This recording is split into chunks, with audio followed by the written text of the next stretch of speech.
Olá e bem-vindos ao Dicas de Tarô número 1, aqui é a Ana. Nesse vídeo eu vou falar sobre o tarô, o que caracteriza o tarô e as 3 principais famílias de tipos de tarô. Também vou dar dica aí de qual tarô ideal, né? Qual o mais recomendado para os iniciantes, para quem quer começar com tarô ou para quem está querendo aí escolher um tarô para comprar, tá? Então, quando a gente usa a palavra tarô, num lato senso, né, ela é usada para se referir a qualquer tipo de cartas divinatórias. Então, aí inclui o tarô propriamente dito, inclui os oráculos, né, o Lenormand ou o baralho cigano, tarô cigano, mas o tarô propriamente dito, ele tem uma estrutura específica, tá? Então, ele é composto de 78 cartas, sendo 22 arcanos maiores, que vai do louco ao mundo, né? Aí a gente tem os arcanos maiores, que vão de as a rei de cada naipe. Então, as de copas ao rei, as de espadas ao rei de espadas, as de ouros ao rei de ouros, e aqui o as de paus ao rei de paus, né? Então a gente tem aqui os arcanos menores e os arcanos maiores. Esse aqui é um tarô completo, tá? Ao comprar um tarô que você não conhece, tem algumas coisas que você precisa prestar atenção, tá? Porque alguns decks, eles possuem só os arcanos maiores. Alguns decks vêm com arcanos maiores e as cartas da corte, né? Então, quando você for comprar, verifique que o tarô possui 78 cartas. A maioria possui, tá? Mas esse é algo para prestar atenção. Outra coisa aí, para ficar ligado, se for fazer compra online, tem tarôs que vêm com um livro, né, explicativo, manual. E às vezes esse livro ele é vendido separado. Então, se for fazer compra online, tenha certeza, né, certifique que você está comprando o livro e o deck, e não apenas o livro, tá? Bom, vamos partir então aqui para as famílias de tarô. A primeira é do Rider-Waite, que ele é o deck mais conhecido, mais tradicional e que também tem mais variações dele, né? Então, muitos decks inspirados nele. O meu é esse aqui, esse mini, né? E existe também de todos os tamanhos, tá? Existe também variedade de paleta de cores, né?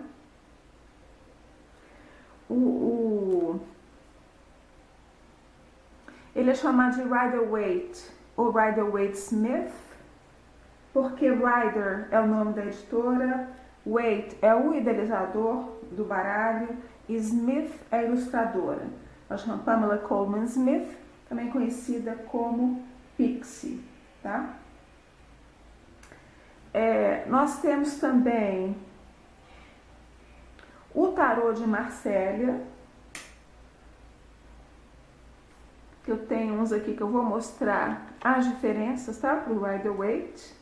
E a terceira família, os tarôs que fazem parte da Golden Dawn. Então vamos começar aqui com o Rider-Waite.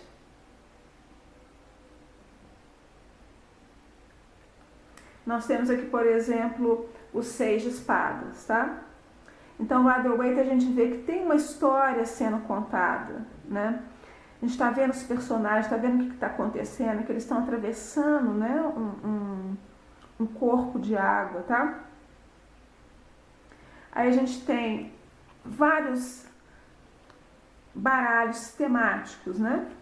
Inspirados no Rider-Waite, uns mais fiéis, outros menos fiéis. Então a gente vê esse aqui também é uma travessia, né? As pessoas estão indo embora, a gente vê também elas dando as costas, né, para o local de onde elas saíram e indo para um outro local. Aqui nós temos 3 figuras, e 3 figuras, então você vê que esse baralho, apesar de ser temático, né, é um baralho de bruxas, ele é bem fiel, tá? Ele é bem fiel ao Rider-Smith. A gente vê as 6 espadas. Aqui, as 6 espadas, né? Não tem todos os elementos, tem alguns elementos diferentes, mas é isso que também vai dando um sabor diferente para cada deck, tá? Aqui a gente já vê um barco também, né? Aqui no caso um barco viking. A gente vê as águas turbulentas, as 6 espadas, né? Aqui no Rider-Waite a gente tem a água turbulenta de um lado e a água calma do outro. Isso aqui significa que você está saindo de águas turbulentas e indo para águas mais calmas, né? Também aqui nessa carta é uma pessoa que está fazendo um esforço, às vezes significa que alguém vai ajudar, né? Alguém vai te levar para outro local. Aqui a gente vê uma pessoa só e ele que está dirigindo o barco, tá? Então aqui a gente tem o Rider-Waite e variações do Rider-Waite. Agora a gente pega essa carta no tarô de Marsella, só tem as espadas. Às vezes tem alguma outra ilustração, também varia um pouco, né? Esse aqui não é o tarô de Marsella tradicional, também é uma variação dele, mas o que eu queria chamar a atenção é essa diferença. Então se você pega essa carta e você ainda não conhece o significado do tarô, a própria imagem diz muita coisa. Por outro lado, você pega um tarô de Marsella, você só tem 6 espadas. O que isso significa, né? Então é por isso que o Rider-Waite, ele é o mais indicado para iniciantes, tá? Ele é mais indicado para ser o primeiro tarô. Exatamente por causa disso, porque pelas imagens você vai se familiarizando e decorando o significado da carta. Depois que você decorou e você sabe o que é o 6 de espadas, você pode usar um tarô de Marsella, né? Aí eu lembro, eu sei que os 6 de espadas estão fazendo uma travessia num barco, tá? Eu também acho mais indicado começar com o próprio Rider-Waite, porque você tem um parâmetro. Se você começar com um baralho temático inspirado no Rider-Waite, você não vai saber o quanto que ele é fiel ou não, tá? Então aqui você começando com o Rider-Waite, você tem uma base sólida para a partir daí você poder usar outros baralhos se você quiser, né? Se você quiser ficar só com o Rider-Waite, muita gente só usa esse, né? Também ele é bastante rico, né? Para mim, ele não me inspira muito em termos da imagem, das cores, mas como eu falei, tem variações também de cores, tem alguns com detalhes dourados, tá? Mas eu acho que esse é o ponto de partida. Mesmo eu não usando, né, o Rider-Waite, eu sempre tenho ele como parâmetro, né? Eu conheço bem as cartas do Rider-Waite. Outra diferença aqui que a gente tem que chamar a atenção, porque às vezes causa alguma confusão, tá? Entre o Rider-Waite e o tarô de Marsella. Aqui no Marsella, o arcano maior 8 é a justiça, enquanto que no Rider-Waite, a justiça é o arcano maior 11, né? Então aqui a gente está com 2 variações do Rider-Waite, 11 e 11. E por outro lado, no tarô de Marsella, a força é o arcano maior 11, e no Rider-Waite a força é 8, tá? 8 e 8. Então, isso é só, né, para chamar a atenção, porque isso às vezes causa alguma confusão. Então, aí nessa ordem dos arcanos maiores, tem essa troca aqui de numeração, né, entre a força e a justiça. Agora, tirando isso, o tarô de Marsella também tem os mesmos arcanos maiores, né, e os mesmos arcanos menores, só mesmo as ilustrações, né, são diferentes. E também tem uns significados um pouco diferentes, mas como eu falei, se você quiser, né, você pode explorar aí o tarô de Marsella nos seus significados próprios, você pode ler ele muito bem como você leria o Rider-Waite, né?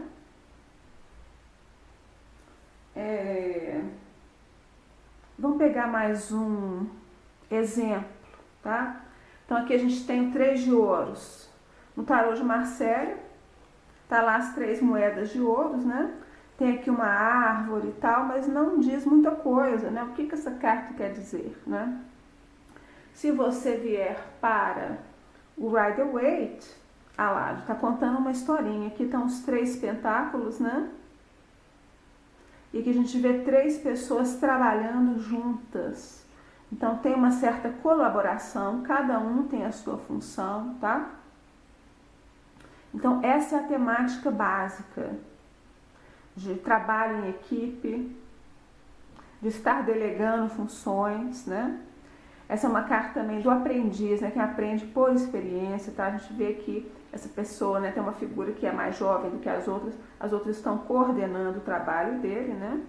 E aqui pra gente comparar, aqui a gente vê essa carta bem fiel, até parecida, né? Questão também dentro de uma catedral, né? E tem uma figura aqui exatamente trabalhando aqui nesse pilar, aqui estão os 3 pentáculos, né? E 2 pessoas também coordenando, vendo, participando.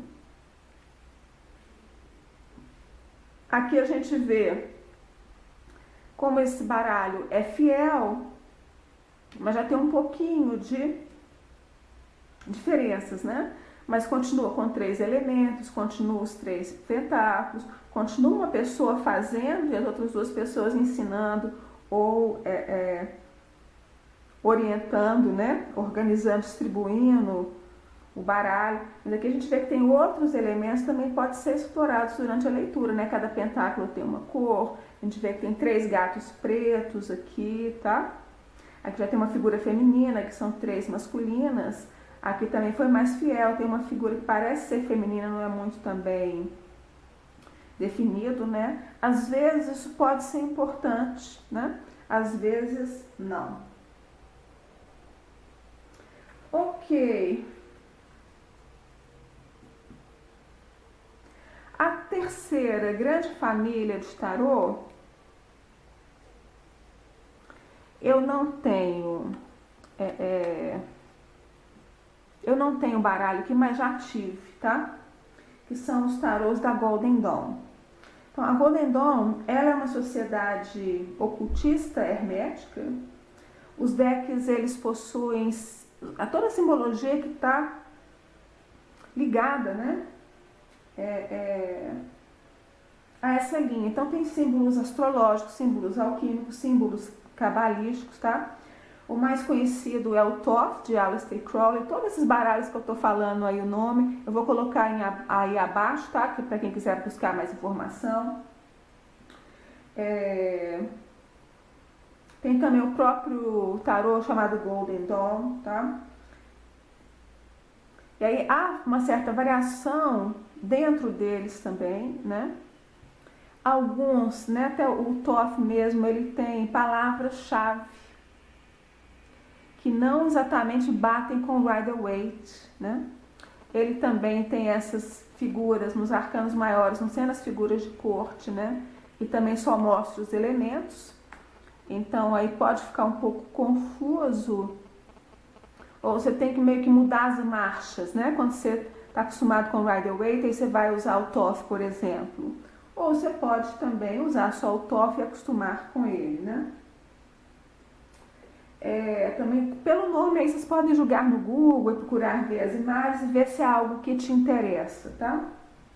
Como eu falei, eu já usei, né, os dois primeiros decks que eu tive, inclusive foram presentes, né, que eu ganhei.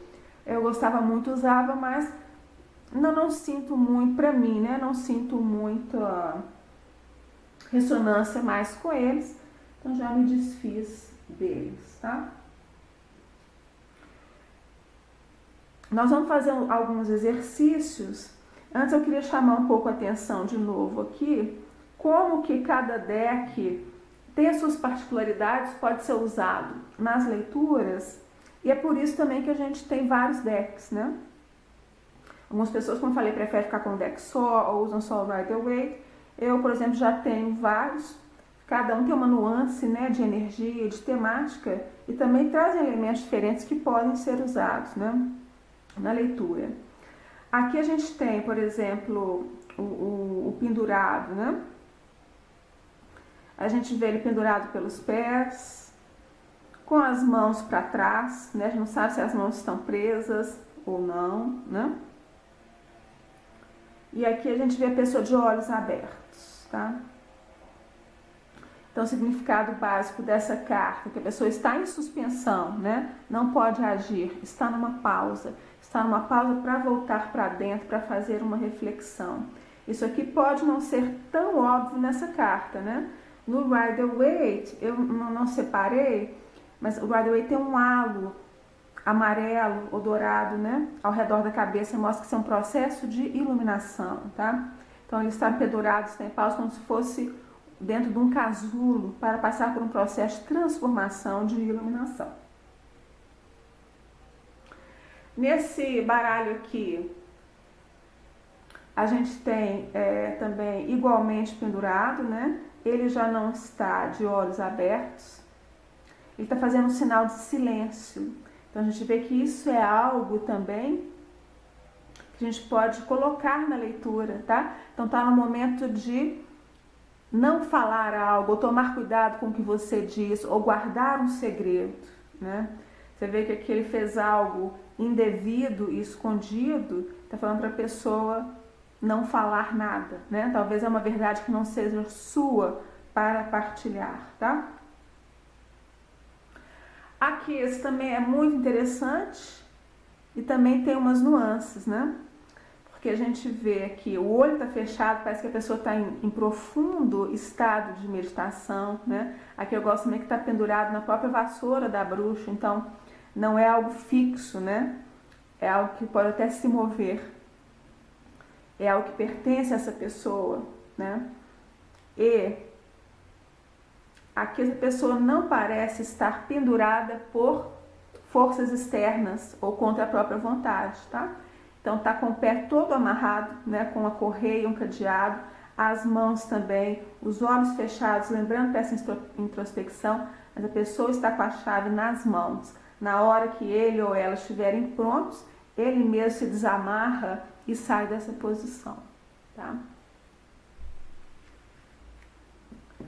Ok. Então, aqui o que eu queria deixar claro, né? É que, para quem estiver fazendo primeiro contato com o tarô, queria convidar vocês a se conectarem com a imagem. Vocês veem que vocês podem começar a praticar, vocês não precisam decorar e conhecer todas as cartas, tá? Para começar a praticar, a explorar, né? Quem também já conhece significados tradicionais, já tem experiência, convido também a fazer um exercício, né? Então aqui a gente tem a carta do sol, a gente vê um sol vibrante aqui atrás, a gente olha para todos os elementos, né? Os girassóis, um cavalo branco, um bebê ou uma criança, né? Ela também tem uma coroa aqui de flores que parecem girassóis, está carregando essa bandeira. Então, quando a gente olha para a carta, né? O que essa carta te diz, né? Qual a sensação? Qual a primeira palavra que vem à tona, né? Então, convido cada um de vocês, aí, se vocês quiserem, pensar em 3 palavras-chave. Quem quiser pode colocar aí nos comentários, né? Depois a gente pode aí comparar e comentar, né? Então, aqui eu separei também o sol de outros decks como um segundo exercício, né? Então, primeira contemplação do Rider-Waite, que ele é sempre nosso ponto de referência para os outros decks, né? Então, primeiro exercício, 3 palavras-chave. Segundo exercício, contemplando os elementos desse aqui que é inspirado no tarô de Marsella.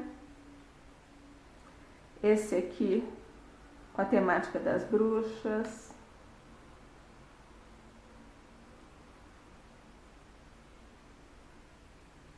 Então, qual a impressão que cada um dá, tá? Aqui vocês podem também, né, colocar 3 palavras-chave para cada um, ou uma palavra-chave que caracteriza cada carta, né? E aí no vídeo que vem eu vou retomar então pra gente sintetizar aí, né, o significado da carta do Sol.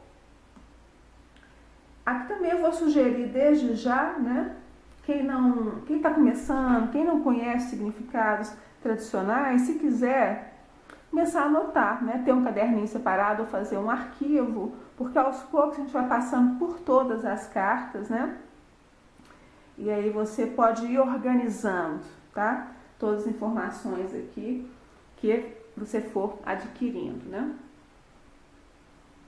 Aí também queria que vocês deixassem no comentário, quem quiser, para a gente ver um pouco, né, onde que cada um está nesse processo aí do conhecimento, da interação com o tarô. Se você já possui deck, quantos, né, se você possui vários, qual que é o seu favorito?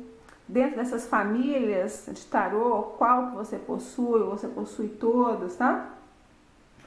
Então é isso para esse vídeo. No Dicas de Tarô número 2, eu vou falar dos outros tipos de decks que não são tarô propriamente ditos, né? Os oráculos, o Lenormand. E eu vou mostrar um pouquinho, né, de como eles funcionam, como eles têm uma estrutura diferente, né? As variações e as formas diferentes que eles podem ser usados. Então, espero vocês no próximo vídeo.